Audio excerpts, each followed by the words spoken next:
श्रीमती लॉकेट चटर्जी के द्वारा प्रस्तुत माननीय महामहिम राष्ट्रपति जी के अभिभाषण पर धन्यवाद प्रस्ताव के समर्थन में खड़ा हुआ हूँ।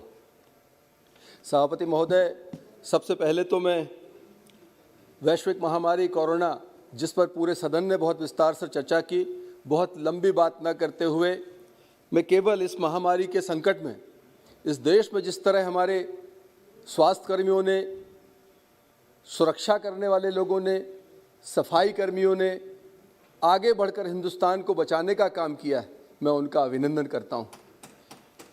माननीय सभापति महोदय, हमारे प्रधानमंत्री जी ने उस कोरोना के संकट में पूरे राष्ट्र का जिस सामर्थ्य के साथ नेतृत्व किया और उसके बाद में हमारे वैज्ञानिकों ने जो कोरोना वैक्सीन एक निर्धारित समय सीमा के अंदर 2-2 वैक्सीन इस देश को देने का काम किया, उन वैज्ञानिकों का भी हम अभिनंदन करते हैं, उनके प्रति कृतज्ञता ज्ञापित करते हैं।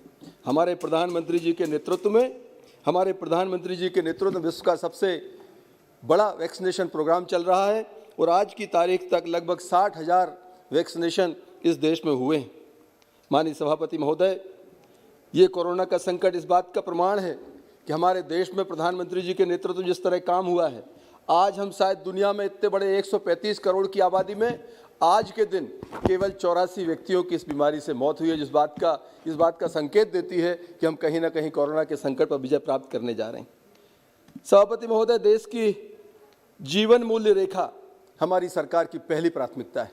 ये देश तेजी से चले, ताकत से चले, सर उठाकर चले, ये हमारे प्रधानमंत्री जी की प्राथमिकता है, हमारी सरकार की प्राथमिकता है। बीजेपी सरकार में, एनडीए की सरकार में लोकतंत्र शांति से चल रहा है, ये हमारे लिए गौरव का विषय है। माननीय सभापति महोदय, सरकार ने समान रूप से काम किया है। जैसा माननीय महामहिम राष्ट्रपति महोदय ने अपने अभिभाषण में कहा है, सरकार ने जितना काम शहरी क्षेत्र में किया है उतना ही काम ग्रामीण क्षेत्रों में भी किया है। सरकार ने एमएसएमई सेक्टर में अगर काम किया है तो नई शिक्षा नीति देने का काम भी हमारी सरकार ने किया है। महिलाओं की भागीदारी को पहले के बनस्पत बहुत ज़्यादा सुनिश्चित करने का काम किया।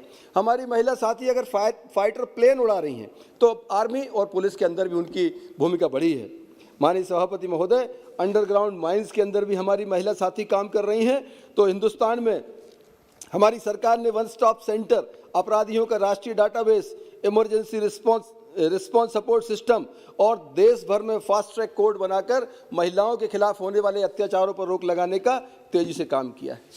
सभापति महोदय, मैं आपके माध्यम से कहना चाहता हूं, इस देश में माननीय प्रधानमंत्री जी के नेतृत्व में हमारी एनडीए सरकार ने लगातार 32 राज्यों में, आज जो हमारे कांग्रेस के साथी यहाँ चले गए, अधीर रंजन जी यहाँ पर नहीं है, जो गरीबों की दुहाई दे रहे थे, देश में गरीबों के कल्याण की बात कर रहे थे, हमारे प्रधानमंत्री जी के नेतृत्व में उन गरीबों के लिए, जो 70 करोड़ गरीबों को हमने कोरोना काल में मुफ्त में भोजन भेजने का काम किया, हमारी सरकार ने तय किया है आगे आने वाले समय 32 राज्यों में one nation one ration card का हम इस्तेमाल करेंगे। हमारा प्रवासी मजदूर हिंदुस्तान के किसी भी कोने में जाएगा, उसके पास राशन कार्ड होगा, एटीएम की तरह अपना राशन उस राज्य में ले सकता है, अपने परिवार का जीवन यापन कर सकता है। ये व्यवस्था शायद दुनिया में अकेला हिंदुस्तान हमारा राष्ट्र है जहाँ पर ये व्यवस्था हमारे प्रधानमंत्री जी ने लागू की है। 15,000 सरकारी स्कूलों को बेहतर करने का हम काम कर रहे हैं। 100 नए सैनिक स्कूल हम बनाने जा रहे हैं। पीपीपी मॉडल पर सैनिक स्कूल हम बनाएंगे। 758 एकलव्य स्कूल, हमारे आदिम जाति कल्याण मंत्री जी यहाँ बैठे, 758 एकलव्य मॉडल स्कूल हम बनाएंगे। उच्च शिक्षा के लिए हम कमीशन बनाने जा रहे हैं। राष्ट्रीय भाषा अनुवाद मिशन की हम तैयारी कर रहे हैं। डिजिटल पेमेंट इस देश में होने लगा है और अगली जनगणना डिजिटल द्वारा होगी। ये हमारे लिए, इस देश के लिए एक बड़ी उपलब्धि है। सभापति महोदय, सरकार ने ग्रामीण क्षेत्रों में फीडर सेपरेशन के लिए 3.5 लाख करोड़ रुपए का प्रावधान अगले 5 सालों के लिए किया है। गांव में जब बिजली, खेती की बिजली अलग और गांव की बिजली 24 घंटे मिलने लगेगी, जैसा हमारे मध्य प्रदेश राज्य में होता है, वो एक समय इस देश के लिए अद्भुत समय होगा। उज्ज्वला गैस, हमारे पूर्व वक्ताओं ने बहुत विस्तार से बताया, मैं लंबी बात नहीं करूंगा, लेकिन आगे आने वाले समय में 1 करोड़ नए महिलाओं के नाम पर उज्ज्वला गैस के कनेक्शन सिलेंडर हम देने वाले हैं। यह उन महिलाओं के लिए कितना गौरव का विषय होगा जो चूल्हे पर आज भी खाना बनाती हैं। स्वामित्व स्कीम, जिसकी बहुत कम चर्चा हुई है, स्वामित्व स्कीम मुझे लगता है इस देश में बहुत प्रचार प्रसार की आवश्यकता है, इसके ऊपर बहुत काम करने की आवश्यकता है। शहरी क्षेत्र का व्यक्ति जो मकान का मालिक है, अपनी प्रॉपर्टी मॉर्टगेज करने जाता है, बैंक में लोन लेने जाता है, शहर की संपत्ति पर बैंक के कर्मचारी, बैंक के अधिकारी बहुत तवज्जो देते हैं, लेकिन गांव की संपत्ति पर कभी मॉर्टगेज नहीं होती थी, कभी बैंक से लोन नहीं मिलता था। हमारे प्रधानमंत्री जी ने गांव की, उसके मकान की जो आबादी की भूमि है, उसका स्वामित्व का अधिकार पत्र उसको देने का काम पूरे हिंदुस्तान में हर राज्य में होगा। ये एक बड़ा निर्णय हमारी सरकार का है, जिससे गाँव के व्यक्ति को अपनी जमीन का अधिकार मिलेगा, स्वामित्व मिलेगा, वो भी बैंक से पैसा ले सकता है। ये उसके लिए एक बहुत बड़ी ताकत हमारी सरकार द्वारा प्रदान की गई है। सभापति महोदय, कृषि कानून के बारे में बहुत लोगों ने बातें करी। क्योंकि मैं किसान परिवार से हूं, खेती करता हूं, शनिवार इतवार में भी गया था, किसानों के बीच में रहा, वापस आके आज लोकसभा में आपके बीच में खड़ा हूं। कृषि कानून में बहुत जिम्मेदारी से कह रहा हूं, इस देश में पहले कृषि कानून थे, उनको बदलने का काम सरकार ने नहीं किया। एक भी कृषि कानून को सरकार ने नहीं छेड़ा। बेहतर व्यवस्था के लिए, बेहतर भविष्य के लिए किसानों के नए 3 कानूनों को और सरकार ने बनाया है, उनकी फॉर्मेशन की है। उनमें किसान का कहीं अहित नहीं होगा। देश में सिंचाई का रकबा बढ़ाने का जो काम कर रही सरकार, वो सरकार किसानों के अहित करने वाला कानून क्यों बनाएगी? आज मध्य प्रदेश और गुजरात में सर्वाधिक हमारी सिंचाई का रकबा बढ़ा है। कृषि कानूनों से गाँव में व्यापार बढ़ेगा, भंडारण बढ़ेगा। ये बात हम नहीं कह रहे, ये बात समय समय पर दूसरे लोग भी कहते। आज कांग्रेस पार्टी और दूसरे दल के लोग हिंदुस्तान में कहीं चक्का जाम की बात करेंगे, कहीं पर आंदोलन धरना की बात करेंगे।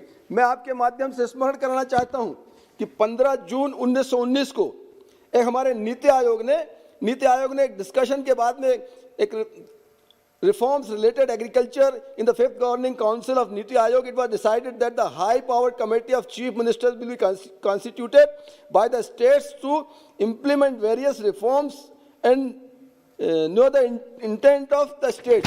तो इसमें उन्होंने कुछ चीफ मिनिस्टर्स की एक कमेटी बनाई, जिसमें महाराष्ट्र के मुख्यमंत्री थे, इसमें कर्नाटका के मुख्यमंत्री थे, हरियाणा के थे, मध्य प्रदेश के थे। बाद में इसमें पंजाब के मुख्यमंत्री को भी जोड़ने का काम किया। उन्होंने जो सजेशंस दिए हैं, माननीय सभापति महोदय, मैं आपके माध्यम से बताना चाहता हूं। यह हाई लेवल कमेटी जो चीफ मिनिस्टर के द्वारा बनी गई थी, उस कमेटी ने जो सजेशंस दिए हैं, उन्होंने कहा है कि model APMC act should be adopted, सीधा कहा है, और limiting of powers of APMC within the limits of mandi yards, mandi single point levy across the state. ये सारी चीजें स्पष्ट रूप से उन्होंने रेकमेंड करी हैं। और contracts of agriculture should be made to make provisions for farming and service contract required legislation and other measures. और सबसे महत्वपूर्ण उन्होंने कहा है, माननीय सभापति महोदय, services should be included in the contract farming act. ये चीजें उन्होंने कही। और मैं आपको एक विषय और आगे बढ़ाना चाहता हूं, जो वो कह रहे हैं कि हमारा जो कॉरपोरेट जगत इसमें आ जाएगा और कॉरपोरेट जगत किसानों का नुकसान करने वाला है। उस समिति ने कहा है, market reforms and contract farming act should be used to attract corporate sector participation in agriculture. ये उन मुख्यमंत्रियों की कमेटी ने कहा है जिसमें मध्य प्रदेश के माननीय कमलनाथ जी भी थे, पंजाब के मुख्यमंत्री भी थे, महाराष्ट्र के भी थे। इन मुख्यमंत्रियों ने इस तरह से अपने मीटिंग के अंदर अपने बयान वहां पर व्यक्त किए। मैं आपसे कहना चाहता हूं, आज कह रहे हैं कि किसान विरोधी ये सरकार जो है, मैं आपको याद कराना चाहता हूं 2013-14 और 2013-14 के बाद के भारत को। 2013-14 के पहले का जो हिंदुस्तान था किसानों का, उसमें गेहूं 1400 रुपये क्विंटल बिकता था। आज 2020-21 में हम 1975 रुपये का एमएसपी पर गेहूं खरीदने का काम कर रहे हैं। 2013-14 में 1900 करोड़ रुपए का गेहूं उस समय की सरकार ने इस देश में परचेज करने का, प्रोक्योरमेंट करने का काम किया था। और 21-22 में हम 75,000 करोड़ का गेहूं स्टॉक करने वाले हैं। 13-14 में पैडी 1310 रुपये क्विंटल था, 2020-21 में 1868 रुपये पर क्विंटल है। आप दलहनों की बात करते हैं, दलहन 13-14 में 2900 रुपये। हम भी चना मसूर की खेती करते हैं सभापति महोदय। 13-14 में 2900 रुपये क्विंटल दलहन खरीदती थी सरकार। कितना खरीदती थी? 236 करोड़ रुपए का। अब सरकार ने इसको दलहन के दाम बढ़ाए। जैसा माननीय प्रधानमंत्री जी ने कहा है, किसान की आय को दोगुना करने का हम काम करेंगे। 2013-14 में 2900 रुपए और आज 5100 रुपए में दलहन की खरीदी भारत की सरकार एमएसपी पर करती है। और जो 13-14 में 236 करोड़ रुपए की खरीदी थी, 19-20 में वो बढ़ाकर 8,285 करोड़ रुपए की खरीदी हमारी सरकार ने उन दलहन उत्पादक किसानों की। ये इस बात का सुमेव प्रमाण है कि सरकार किसानों के हक में लगातार काम कर रही।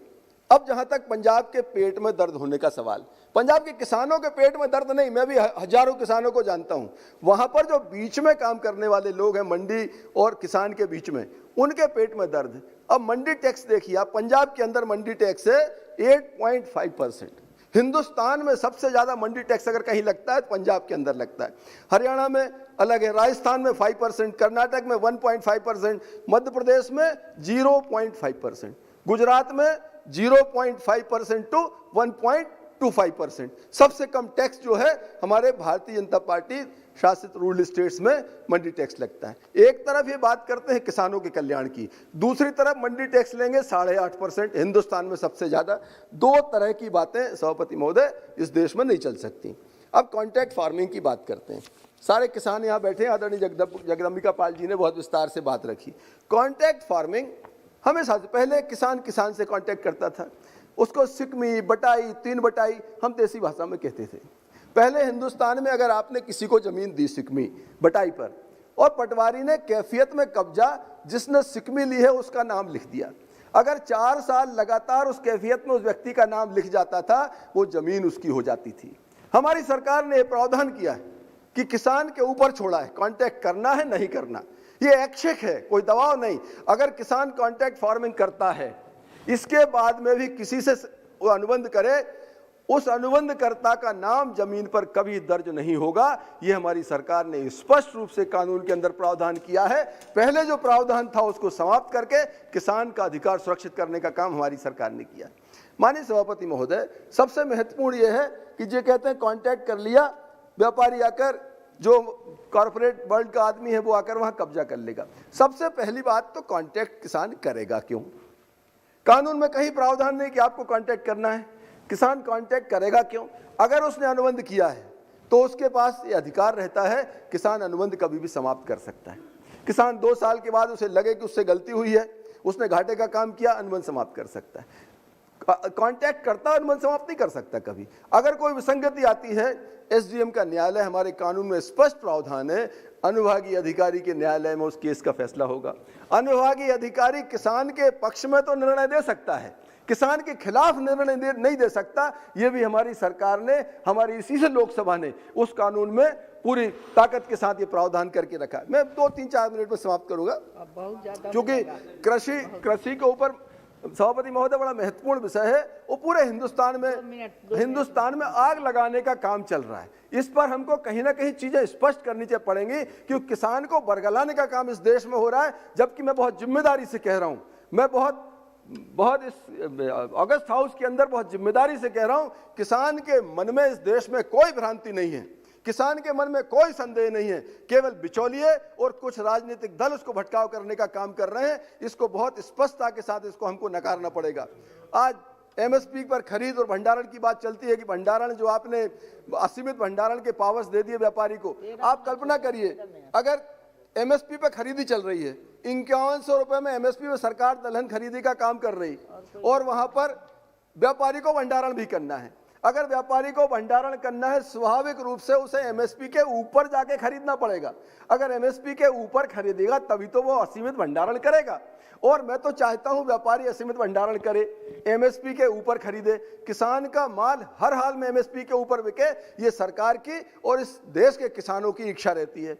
और मैं एक बात और कहना चाहता हूं सभापति महोदय, कई बार अभी जैसे सेस लगाया सरकार ने दलहन के ऊपर, सेस लगते ही टीवी के ऊपर, मीडिया में, और ये तथाकथित आंदोलनकारी जो शाहीन बाग में बैठे मिले, जो जेएनयू में बैठे मिले, ज्यों के त्यों किसान आंदोलन में बैठे हैं, ये तथाकथित आंदोलनकारी फिर कहने लगते हैं कि गरीब की थाली से दाल गायब।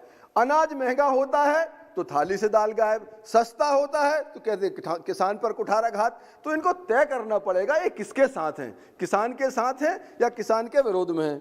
माननीय सभापति महोदय, अगर प्रधानमंत्री जी के मन में किसानों के कल्याण की बात नहीं होती तो आज किसान सम्मान निधि इस देश में दी जाती। 1,00,000 करोड़ से ज्यादा हर साल प्रत्येक खाते, एक घर में 4 खातेदार हैं, चारों को 6-6 हजार रुपए देने का काम सरकार करती है। 1,00,000 करोड़ से ज्यादा पैसा किसानों के खाते में दिया। कृषि यंत्रों पर हम सब्सिडी देते हैं। अगर विस्तार से आप कृषि यंत्रों पर नजर डालें, हिंदुस्तान के किसान के उपयोग में आने वाले हर यंत्र पर सरकार सब्सिडी देती है। फर्टिलाइजर पर हम सब्सिडी दे रहे हैं, केसीसी के ब्याज पर सरकार ब्याज में सब्सिडी देती है, वेयर हाउसेस पे, कोल्ड स्टोरेज पे, हर जगह सरकार सब्सिडी देने का काम कर रही। सबसे ज्यादा अगर किसी सेक्टर को इस सरकार ने प्रभावित किया है वो किसानों को प्रभावित किया है, किसान वर्ग को प्रभावित किया है। मैं माननीय सभापति महोदय, आज अगर किसानों की मदद की चिंता सरकार में नहीं होती तो किसान रेल सरकार क्यों चलाती? सरकार ने किसान रेल चलाकर अनाज, फल, सब्जियां एक क्षेत्र से दूसरे क्षेत्र भेजने का काम किया है। मैं तो एक महत्वपूर्ण विषय आपके माध्यम से सदन के सामने लाना चाहता हूं कि पीएम किसान मानधन योजना जो है, जिसका 12/9/2019 में माननीय प्रधानमंत्री जी ने उद्घाटन किया है, हर किसान को 3,000 रुपए 60 वर्ष के बाद जब किसान बुजुर्ग हो जाएगा उसको पेंशन मिलने वाली है। 21 लाख किसान इसमें पंजीकृत हो चुके हैं। जिस दिन इसमें हमारे देश का छोटा किसान पूरा पंजीकृत हो जाएगा उसका बुढ़ापा सुरक्षित हो जाएगा, हर महीने 3,000 की पेंशन मिलेगी। ये किसान मानधन योजना माननीय प्रधानमंत्री जी की एक गौरवशाली योजना है। माननीय सभापति महोदय, मैं आपके माध्यम से एक चीज और आग्रह करना चाहता हूं कि कहीं ना कहीं आज किसान इस देश में, कई बार क्या होता है कि अगर गेहूं लगाने का काम किया, हम गेहूं लगाते हैं, दलहन में गए तो दलहन जाते हैं, अगर शुगर कैन के ऊपर गए तो शुगर कैन हम लगाते हैं। मेरा आपके माध्यम से एक आग्रह है कि किसान को भी कहीं ना कहीं परंपरागत खेती से हटना पड़ेगा। हम सब लोग उस पर काम कर रहे हैं, हम भी खेती करते हैं और परंपरागत 2-3 मिनट बस खत्म कर रहा हूँ, बिल्कुल खत्म कर रहा हूँ। तो हम उस परंपरागत खेती से हम लोग भी थोड़ा कॉमर्शियल फार्मिंग के ऊपर, इंटेंसिव फार्मिंग के ऊपर हमको जाना पड़ेगा। सब्जी, डेयरी, फल, इस तरह की खेती पर हमको आगे बढ़ना पड़ेगा। माननीय सभापति महोदय, मैं आपके माध्यम से कहना चाहता हूं, हमारे प्रतिपक्ष कांग्रेस के नेता ने कहा, अधीर रंजन जी ने, कि प्रधानमंत्री जी अहंकार में उनके अंदर अहंकार है। मैं आपके माध्यम से बहुत जिम्मेदारी से कहना चाहता हूं, अगर प्रधानमंत्री जी अहंकारी होते तो आज 370 और 35 से खत्म करने का काम नहीं करते। इस देश में अहंकारी वो थे जिन्होंने 70 साल तक समस्याओं को आगे बढ़ाने का काम किया। अगर प्रधानमंत्री जी अहंकारी होते, मुस्लिम बहनें हमारी 3 तलाक का कानून उन्होंने इस देश में लागू किया, वो लागू नहीं होता। आज राम मंदिर का मार्ग प्रशस्त करने वाली हमारी सरकार है जो उच्चतम न्यायालय के माध्यम से एक बड़ा काम किया। इस देश में पहले पद्मश्री लोगों के कहने से मिलते थे, अब पद्मश्री और पद्म भूषण काम करने वाले लोगों को मिलते हैं। ये हमारी सरकार की उपलब्धि है और माननीय प्रधानमंत्री जी की काम करने की शैली है। गरीब की मदद करना, जीएसटी 20 साल से पेंडिंग था, आज हमारी सरकार ने जीएसटी लागू किया। फ्रेट कॉरिडोर किसने कहा था? ये माननीय प्रधानमंत्री जी ने कहा। इस देश की उपज एक कोने से दूसरे कोने तक जाना चाहिए, आसानी से जाना चाहिए, सस्ते में जाना चाहिए। रेलवे से बेहतर साधन नहीं हो सकता। 4 बड़े फ्रेट कॉरिडोर के लिए हमारी सरकार ने निर्माण के लिए स्वीकृति दी है। डायरेक्ट बेनिफिट ट्रांसफर, कितनी योजनाएं हैं जिन पर हमारी सरकार काम कर रही। अंत में अपनी बात समाप्त करने के पहले माननीय सभापति महोदय, मैं कहना चाहता हूं, अभी जैसा अधीर रंजन जी ने कहा, सावरकर जी ब्रिटिश हुकूमत के सहयोगी थे। आप कल्पना करिए अगर सावरकर जी ब्रिटिश हुकूमत की हिमायत वो करते, अगर उनकी मदद करते, तो ये देश आज सबसे बड़े स्वतंत्र संग्राम के सेनानियों में हम सावरकर जी को मानते हैं। अगर उन्होंने ब्रिटिश हुकूमत की मदद की होती, क्या ये देश आज़ाद हो सकता था? सावरकर, जिनके पीछे लाखों लोग, जिनकी आवाज़ के पीछे खड़े हो जाते थे उस युग में, उनको आज हम उनके प्रति श्रद्धांजलि अर्पित करते हैं, उनको श्रद्धा सुमन अर्पित करते हैं। और भविष्य में जब भी अगर कोई योद्धा ऐसा पैदा हो, वीर सावरकर जैसा पैदा हो, ये कामना हम करते हैं। स्वतंत्रता की श्रेष्ठ लड़ाई, श्रेष्ठ सेनानियों की गिनती होती है। और फिर हमारे प्रधानमंत्री जी तो शिवाजी को जीने वाले व्यक्ति हैं। उन्होंने शिवाजी को जिया है, शिवाजी को आत्मसात करके इस देश को आगे बढ़ाने का काम कर रहे हैं। मैं बात खत्म करूं उसके पहले माननीय सभापति महोदय, बहुत विनम्रता से कहना चाहता हूं, मैं अपील करना चाहता हूं हमारे साथियों से इस देश से कि हिंदुस्तान प्रगति चाहता है। आज का नौजवान ये चक्कर में नहीं पड़ना चाहता। नौजवान चाहता है उसको स्थिर जीवन मिले, नौजवान चाहता है उसका स्थिर भविष्य हो, नौजवान चाहता है देश प्रगति करे। ये पैसा देकर पत्थर फेंकवाने वालों के साथ नौजवान नहीं जाना चाहता। आंदोलनों में नौजवान भागीदार नहीं बनना चाहता। मैं तो केवल एक विनती करता हूं कि किसानों की जो बात कर रहे हैं उनको समझना चाहिए, किसान हमारा भगवान है, किसान हमारा अन्नदाता है। किसान के बिना ये देश चल नहीं सकता। उसे बरगलाने की कोशिश नहीं करना चाहिए, क्योंकि उसके बरगलाने के कारण आप दहाई में आए हो। अगर उसको और ज्यादा बरगलाओगे तो आगामी समय 2024 में आपकी संख्या इकाई के अंदर आ जाएगी, 10 के अंदर आ जाएगी। बहुत विनम्रता पूर्वक मैं ये बात आपके बीच में कर रहा हूँ। पुनः सभापति महोदय, हमारे महामहिम राष्ट्रपति जी ने अपना अभिभाषण जो दोनों सदनों के सामने रखा, मैं उसका समर्थन करता हूँ और ये देश पूरी ताकत के साथ माननीय प्रधानमंत्री जी के नेतृत्व में आगे बढ़े, इसी कल्पना के साथ अपनी वाणी को विराम देता हूँ। धन्यवाद। जय हिंद। श्रीमती नवनीत राणा जी। माननीय अध्यक्ष महोदय,